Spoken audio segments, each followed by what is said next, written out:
अस्ति मोरङबाट आउँदाखेरि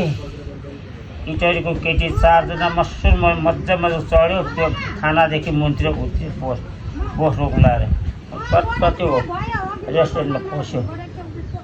हामी त पर्सितिर मात्रै फर्किन्छौँ बन्छ कमाइतिरको त्यहाँ छ नि त के गरेर कमाउँछौ त चाहिँ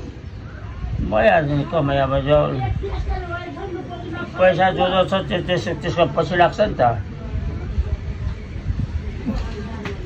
मैले सोधेको होलनारलाई 7,000 चाहिँ भन्यो मैले सोधेको होलनारलाई 7,000 चाहिँ भन्यो सोधेको नि त चिया चाहिँ जति नि 50-100 परोस् न कपलाई खायो भने के छ यहाँ राम्रै छ भने 200-400 पैसा हुनै पछि गोजीमा अनि होलनारलाई 7,000 भन्यो